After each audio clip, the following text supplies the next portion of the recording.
행정권을 좀 역임하셨던 네네. 분들하고 그 다음에 이제 좀 다른 걸 하셨던 분들이 이제 이번에 구청장이 되신 분들이 좀 인터뷰하면 공통적으로 좀 말씀하시는 게 네.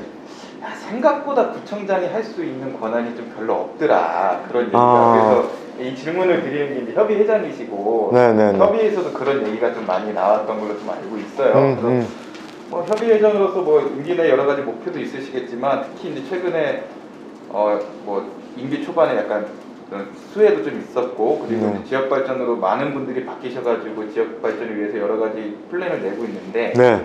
아 구청장 권한이 너무 적다.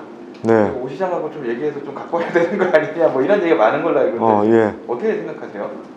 그 말씀 굉장히 맞는 말씀인 것 같아요. 사실은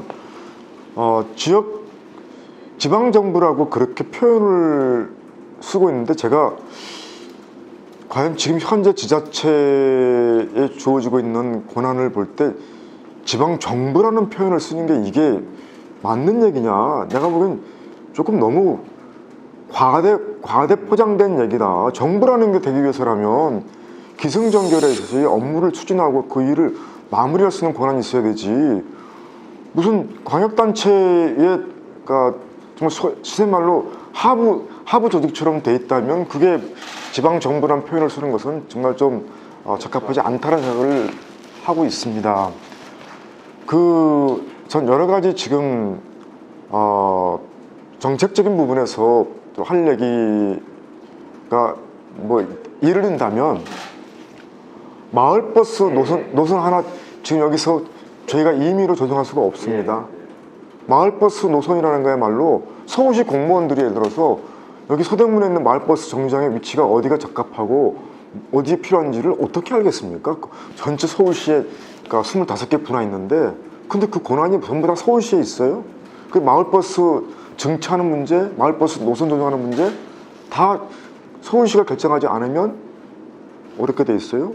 지금 현재 연세로 가지고 문제가 있습니다만 연세로라는 것은 서대문에 관련한 부도예요. 근데 대중교통운영지구라고 지정하는 거는 서울시가 하고 있어요. 근데 대중교통운영지구를 지금 시범적으로 8년 동안 운영하고 있다 그러면서 서울에 지금 시범 사업이 더 이상 확대가 되지 않고 있어요. 그거 왜 그렇습니까? 나는 그 시범지역에서 해봤지만 별로 성과가 없고 주민들이 원치 않기 때문에 확산 안 되고 있다고 보는 거예요. 근데 거기에 대한 어떤 대중운영지구에 대한 해제 부분을 서울시 공무원들이 판단을 해요. 당연히 부도는 지역에 있는 구청에서 주민들 의견을 수렴해서 거기에 의견에 따라서 그걸 반영해 주면 되는 것이지 서울시가 그걸 하라 마라 이렇게 한다는 거는 저는 이게 지방자치에 대한 기본적인 서로의 발상에 좀 차이가 있다고 생각합니다. 그래서 물론 예산을 좀 서울시에서 지원해주고 하는 건 있죠. 근데 그 서울시에서 예산을 지원해 주는 게 서울시 뭐 개인 돈을 주는 겁니까? 우리 주민들이 낸 세금을 내는 것이고 주민들이 내는 세금 낼 때는 다 지역 발전을 위해서 쓰라고 나온 것이지 그게 서울시가 꼭 권한을 가지고 마음대로 해야 된다는 것은 아니지 않습니까?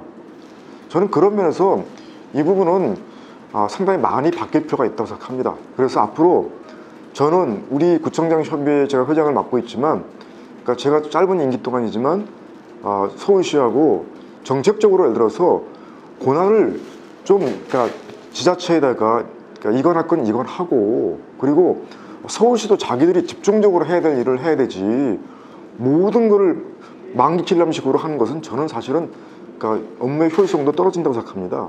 예를 들어서 또 하나 기술직 공무원들 채용하게 되면요 신규 채용하는 다 기초단체에 내려보냅니다. 그리고 여기서 와서 2년 3년씩 일해가지고 잘 숙련되고 일할 줄 아는 사람들은 다 서울시로 데려가요. 이런 경우가 이게 말이 됩니까? 서울시에서 결정하는 일은 중요하고 자치단체 결정하는 일은 중요하지 않은가요? 전 이거는 잘못됐다고 생각합니다. 이건 고쳐야 돼요.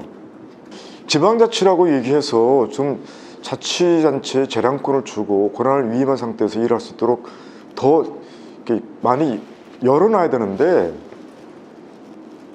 마치 서울시 공무원들은 뭐 본인들이 모든 것을 다 알고 있고 본인들이 결정해야 그것이 제대로 된 결정이라고 생각한다면 그건 대단히 착각하는 거예요. 네? 도시계획위원회 지금 기존까지는 구청장 분들 중에서 한 분만 들어가는데 이번에 뭐 3명으로 좀 늘리려고 논의하시고 계신 걸로 알고 그 결정이 됐나요? 그거는 이미 제가 다 확인 못했지만 2명으로 네. 그러니까 확대해 주는 걸로 그러니까 그렇게 걸로? 서울시하고 제가 얘기를 했는데 네. 아니, 도시계획심의위원이라는 것도 지금 보면은 시의원들은 5명이나 들어가 있어요. 시의원님들이 서울시 예산을 담당하고 있고 심사하게 돼 있기 때문에 중요하겠죠. 어? 그러면 시의원들이 갖고 있는 전문성만큼이나 구의원, 구청장도 내가 보기에 전문성을 가지고 있는 분들이 많이 있고, 그리고 시의원이 가지고 있는 식견에 비해서 구청장들 식견이 결코 제가 보기에 부족하지 않다고 생각합니다. 그러면 뭐 5명이니까 5명까지 이렇게 해달라고 하지는 않지만 그래도 일정한 정도의 의견을 낼 수 있도록 숫자를 좀 그러니까 늘려주는 게 필요한 것이지, 외부 전문가라고 하시는 분들은 물론 그 전문성을 가지고 있는 각 분야별 교수님들이 많이 와 계십니다만, 저는 그런 외부 전문가 한 분 한 분에 가지고 있는 어떤 책임감과 사명감도 굉장히 중요하겠지만, 구청장이야말로 내가 보기엔 구를 대표해서 다 몇십만 명을 대표해서 그 주민을 위해서 일하겠다고 나온 사람들이잖아요. 선출직으로 해서. 그러면 그분들이 가지고 있는 그런 책임감과 소명감을 바탕으로 했을 때 좀 더 참여할 수 있는 기회를 넓혀주는 게 필요하다고 봅니다. 왜냐하면 각각 개인 구청장으로서의 역할이 자기 구에 대한 얘기는 할 수가 없는 겁니다. 내가 보면 저촉상이 되기 때문에 도시계획상에서. 그러면 결국은 전체적인 부분에서 얘기를 하기 때문에 저는 한 명만 넣어가지고 그러니까 구청의 입장을 바로 그러니까 가지고 있는 현장에서 가장 현장에 있는 사람들이잖아요. 현장에 있는 사람들의 구청장 가지고 있는 생각들을 반영하기에는 굉장히 조금은 부족한 게 아닌가 생각합니다. 확정이 되신 거예요? 그럼 두 분 정도? 2명으로 하는 걸로 알고 있는데 지금 현재 내가 확인은 못했어요. 이미 이기재 구청장이 들어갔고 한 명 더 티오를 늘리겠다고 저희한테 약속을 했었어요. 서울시에서. 근데 내가 그거를 지금 확인은 못했습니다. 아마 늘렸을 거로 생각하는데 확인은 못했어요. 늘리면은 1순위 후보가 어디? 광진구에 지금 김경호 구청장께서 서울시 공무원을 오랫동안 했던 분이신데 본인이 적극적으로 이제 하고 싶다고 얘기를 하셨고, 그 다음에 용산구 구청장님도 하시겠다고 얘기를 했는데, 이게 이제 그러니까 2년 정도 임기로 이렇게 하고 있기 때문에 만약 두 분이 된다면 김경호 구청장이 들어가시게 되면 그 다음 그러니까 2기 때는 그 용산구청장님이 가셔야 되지 않을까 생각하는데, 뭐 그건 제 권한 밖에 있는 건 있을까? 네, 저희가 다음 주에 용산구청장님 인터뷰를 뵙게 됐고, 예. 감사합니다. 그 강력히 원하시더라고요. 근데 이미 그 두 분이 먼저 얘기를 하셨기 때문에 이거는 뭐 투표한 것도 아니고 뭐 선거하는 게 아니기 때문에 서로 간에 좀 협의하고 합의해서 결정했습니다.